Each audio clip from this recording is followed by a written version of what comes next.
and welcome back to another video on the JJ Think Tank.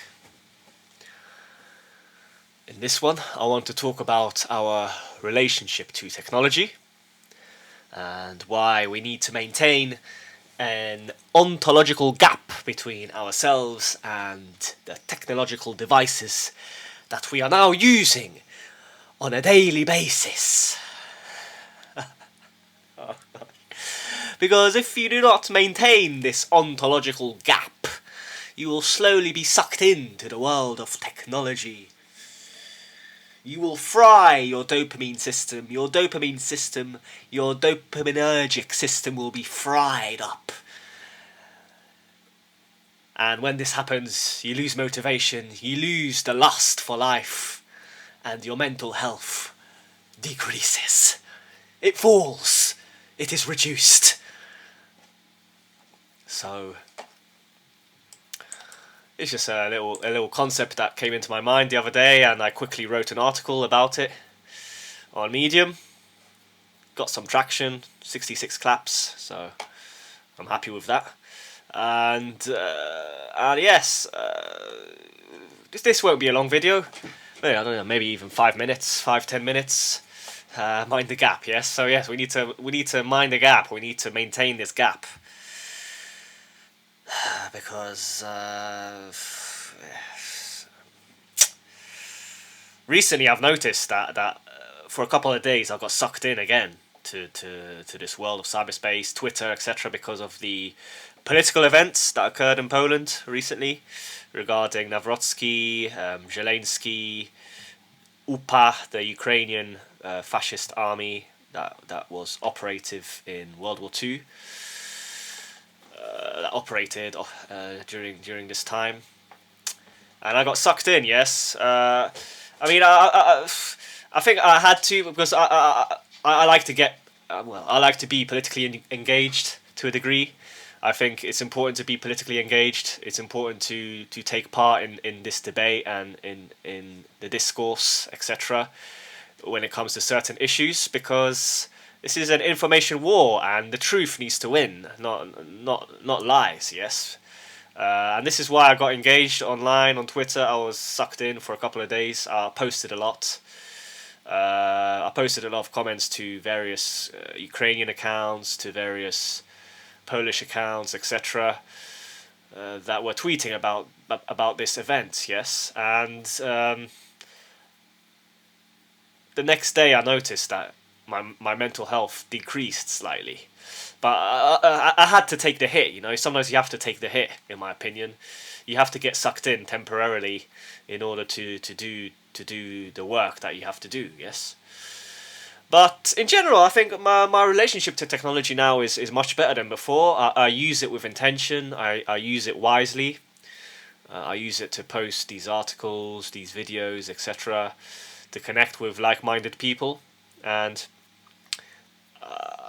I understand the idea that information overload is dangerous for us, because it leads to entropy, it leads to chaos, and you don't process this information. Well, yes, you don't process this information. A lot of this information is junk that you don't really need, and you need to be selective in what you consume. And this is why it's better to consume information offline, to read books, to read real books, real physical books, physical copies, ideally, or a Kindle as well is great, because the screen is healthy for your eyes. This is important, and yes, only use your phone and your computer for real work. Yes, for work that you feel brings you purpose, that brings you a sense of joy, a sense of progress. And I'm getting better at this. As the years pass, I'm getting better and better, and I am happy about this. But it took me a while.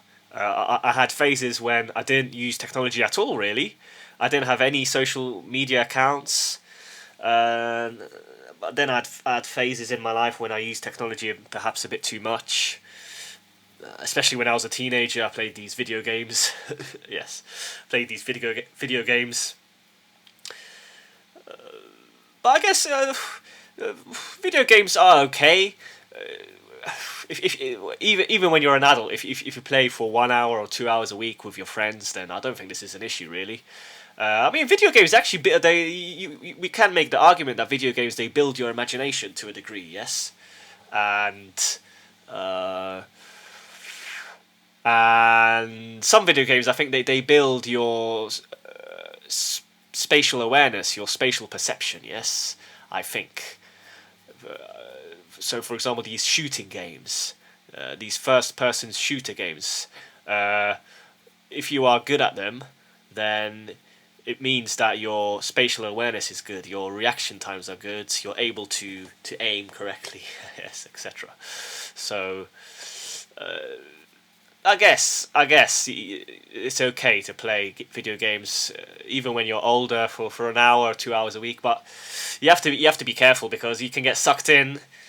You can suddenly get sucked in, and when you play for too long, your dopaminergic system gets fried up, and you have to then recover from this by building up your dopamine again in your brain. So, but yes, now I'd like to go into my article quickly and share perhaps some other thoughts. So I began my article with this quote. I don't know who wrote it. I don't know who said this, but this is how it goes. We built digital tools to extend our attention and memory, then slowly surrendered our attention to the very systems designed to hold it.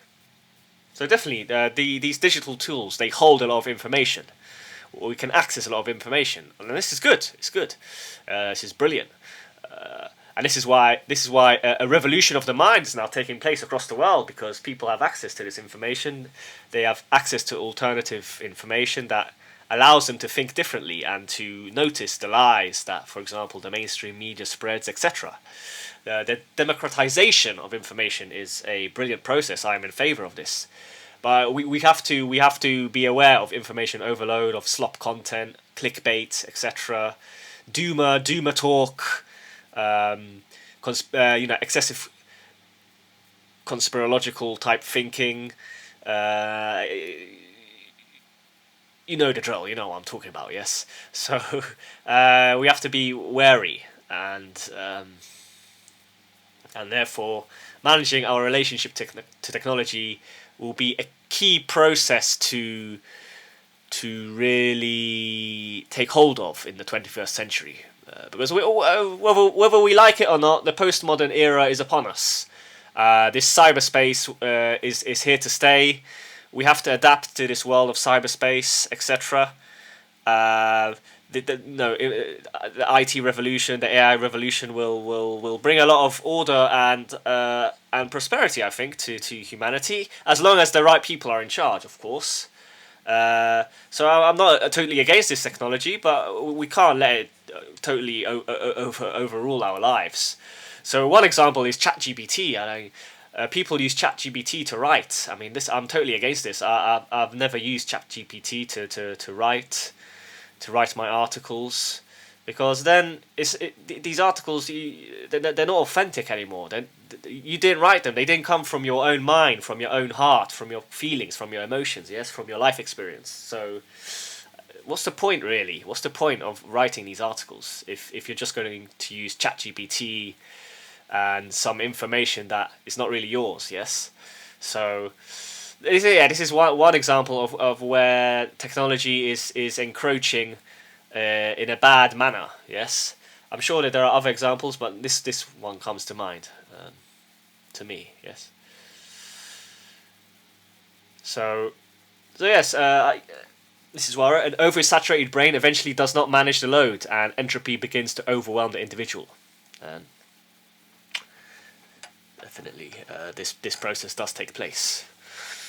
I mean, now the older I get, paradoxically, I'm able to hold more information in my brain. I'm able to process more information, but I still have limits. Yes, once I surpass my limit, then then I notice straight away that a bit of chaos is appearing again. Yes, a bit of entropy.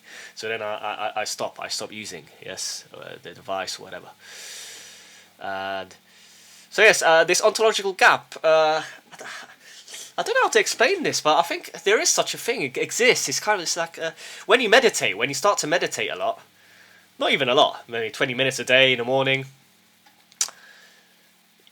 This helps you to become more in tune with your brain, with your body, with your mind, and you create this kind of space, this headspace, this kind of empty space in your brain.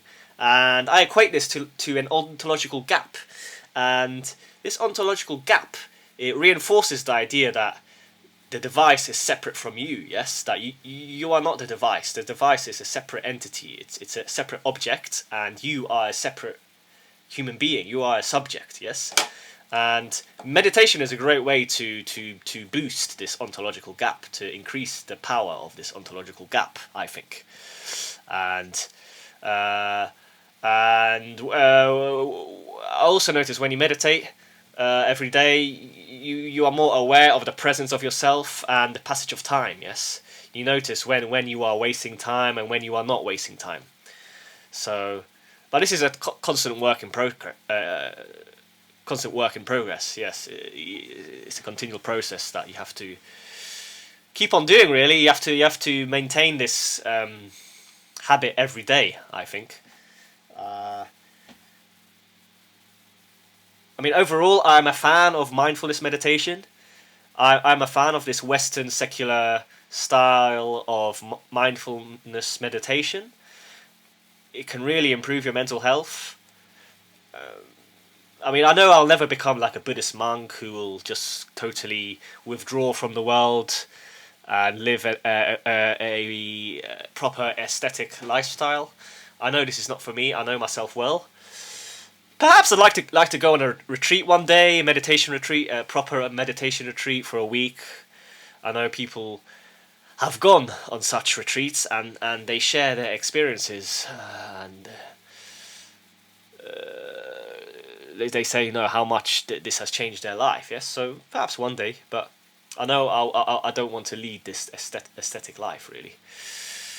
This radical, yes, aestheticism is not for. Yeah, it's not for me. So yes, whenever I stop my daily ritual of prayer meditation, because I've had these phases in my life recently when I stopped maintaining this habit, and I noticed straight away that I began to lose focus. I started to dissociate more, and this is not a good phenomenon. When you start to dissociate, you start to lose control of your life. And you start to spend extra time, you know, mindlessly scrolling, seeking information, stimulation, and these are all addictive behaviors, really. They're not they're not an addiction of a bad type, but it's still an addiction, yes. So you need to be aware of this. So just to reiterate, our computer devices, our phones, they're inorganic entities, whereas we are organic, living, breathing human beings. And other little tricks, hacks, as people like to say, life hacks, is to set aside a specific time when you use social media or technology for work or purposeful activity. Now, I haven't really done this yet. I need to reinforce this. I need to kind of create a new habit. But I'm getting better. I use social media in the morning to post these videos, and then I like to use a bit of social media in the evening to check up on information, etc. During the day, I'm getting much better. I don't use it as much. But still, I have these, bad moments. Yes, when I start using social media too much. Another little life hack is tracking how much time you spend on all these applications and devices. So on my phone, I've got a free version of of I don't know how to call it really. It's just an application that tracks how long you spend on all these apps like YouTube, Twitter, etc. And sometimes, on some days, I was shocked. I was like, whoa, oh no, I've wasted too much time today. So, for example, the other day, I think I spent around 4 hours, yes, in total. 2 hours in the morning and then 2 hours in the evening. I think that's a bit too much. I think if you're not posting, if you're not creating, then you should only spend a maximum of 2 hours a day, maybe, on social media. Maximum 2 hours, 1 hour in the morning, or early morning or whatever. 1 hour in the evening, maximum, really, to be honest, or even less if it's possible. So, yeah, I need to improve on this. I'm getting better, but still, it's a work in progress. So yes, that's the end of the video. It was a bit longer than I thought, 16 minutes. This is the new kind of hidden addiction of the postmodern age, and this is a new battle of the minds, battle with the world of information overload. It's a new battle that we are facing. So yes, I hope you enjoyed the video. I hope you found it interesting. I hope it helped you in some way. If you're still listening now, thank you for tuning in to the JJ Think Tank. You could have spent your time elsewhere, but you decided to hang around and listen to me.